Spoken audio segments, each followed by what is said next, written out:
Янь в финале сбора пилюль продемонстрировал невероятный талант. Его пилюля 3 цветов молнии с помощью техники усиления учителя прорвалась на новый уровень. Сяо Янь смог утереть нос этому высокомерному Мугу, который уже практически праздновал победу. А главное, отстоял честь учителя Яо Ченя. Пилюля Сяо Яня смогла впоследствии вызвать 5 цветов молнии, шокировав всех, включая глав башни эликсиров. Зрители лицезрели настоящее чудо. Далее Сяо Яню предстоит тяжелейшая борьба за небесное пламя. Мы уже подробно это рассматривали. Следующим важнейшим этапом сюжета является спасение учителя Яо Ченя из Зала Душ. По сути, это главная цель Сяо Яня уже давно, наряду со спасением отца. Но для достижения этой цели Сяо Янь должен стать сильнее. Поэтому он поглотит пламя 3000 звезд, прорвавшись к уровню предка 9 звезд. Какой будет команда по спасению Яо Ченя? Нужно много сильных экспертов, ведь могущество Зала Душ не стоит недооценивать. Сяо Янь собрал кучу почтенных воинов. Давайте подробнее взглянем на эту команду мечты. Сперва глава Сюань Кунцзы вместе с остальными великими главами башни Пилюль узнал о местоположении Яо Ченя. Это было страшное место под названием Горный хребет смерти душ. Сяо Янь достал тот кусочек нефрита, что ему оставил почтенный Фэн, с указанием расколоть его в случае необходимости. Теперь пришло время обратиться к нему.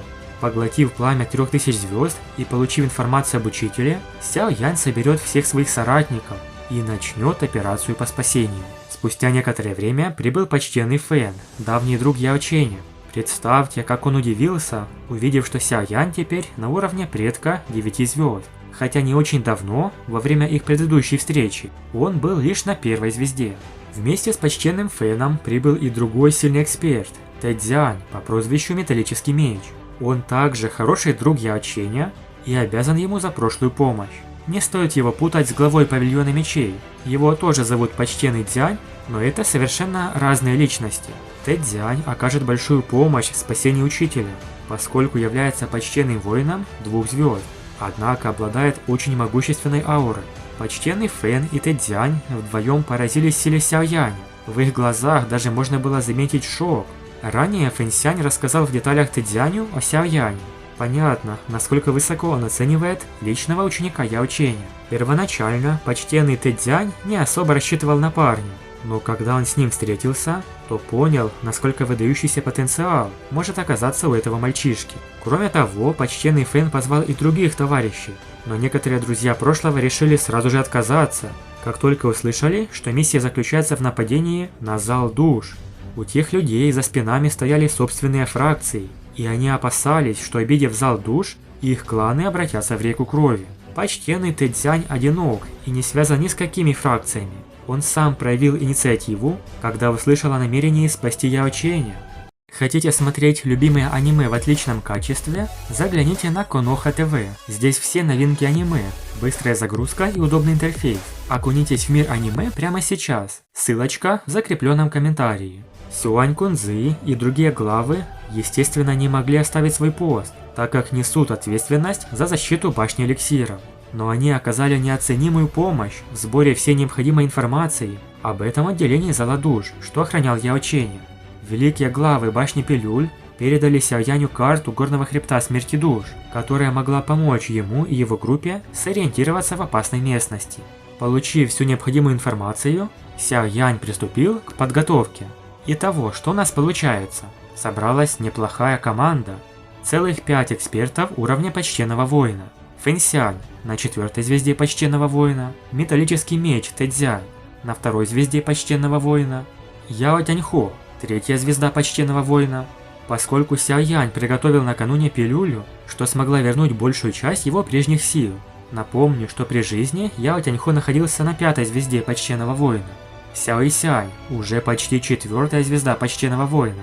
Марионетка небесного зла, начальный уровень почтенного воина. И естественно сам Сяо Янь на 9 звезде предка. С усилением метаморфозы пламени и сильнейшими техниками он вполне сможет потягаться с почтенным воином или просто отвлекать его на протяжении некоторого времени. Кроме того, у него уже появилось новое небесное пламя, как же хочется посмотреть на его в деле. И не стоит также забывать о Цзиянь, которая за последнее время прорвалась к уровню предка. Поскольку более не используют крылья Доуци, возникает вопрос, пойдет ли с ними Сюньчжань, зверь 8 ранга. В оригинале он не участвовал в миссии, он сразу покинул Сяояня и Цзэянь, как только они выбрались из области эликсира. Но в аниме мы видим, что Сюньчжань остается с Цзэянь, и вероятно он тоже поможет в спасении Яолао. Он уже так привязался к Цзэянь, что как-то жаль, если он просто уйдет. Согласитесь, +1 почтенный воин не помешает. Кроме того, этот драконий медведь даже сражался с Мугу на равных, а значит его уровень где-то 3-звездочный почтенный воин. Против зала душ любая помощь будет полезна. И это верно, ведь согласно разведданным, в горном хребте смерти душ учителя Яо Чэнь охраняет по меньшей мере 5 почтенных воинов зала душ. И это не считая великих старейшин с титулом Тяньцзун. Они считаются элитой среди старейшин зала душ. Их сила не менее 5 звезд почтенного воина.